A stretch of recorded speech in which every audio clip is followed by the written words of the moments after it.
જૂનાગઢ જિલ્લાના માંગરોળમાં મેઘરાજાએ આ વખતે ધમાકેદાર બેટિંગ કરી છે. પ્રથમ વરસાદી રાઉન્ડમાં જ અંદાજે 38 ઇંચ જેટલો વરસાદ નોંધાતા સમગ્ર શહેર અને ગ્રામ્ય વિસ્તારો જળબંબાકાર બની ગયા હતા. અતિ ભારે વરસાદના કારણે અનેક નીચાણવાળા વિસ્તારોમાં પાણી ભરાઈ ગયા હતા. નદીઓ અને નાળાઓ છલકાઈ જતા જ્યાં જુઓ ત્યાં માત્ર પાણી જ પાણી જોવા મળ્યું હતું.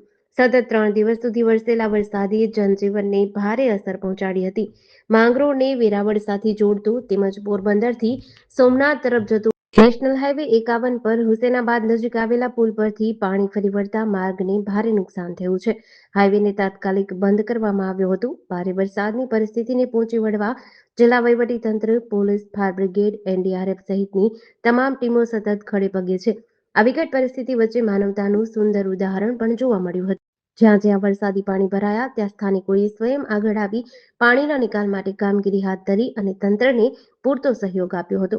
બીજી તરફ ભારે વરસાદના કારણે લોકોને અનેક મુશ્કેલીઓ પણ પડી હતી. કેટલીક જગ્યાએ પાણીની લાઈન માટે ખોદકામ કર્યા બાદ માત્ર માટી નાખવામાં આવી હતી, જેના કારણે ભારે વરસાદમાં ધોવાણ થતા અનેક વાહનો ફસાઈ જવાના બનાવો બન્યા હતા. હાલ મેઘરાજાએ વિરામ લેતા માંગરોળના લોકોને થોડી રાહત મળી છે. જીડીસી ન્યૂઝ સાથે નીતિન પરમાર, માંગરોળ.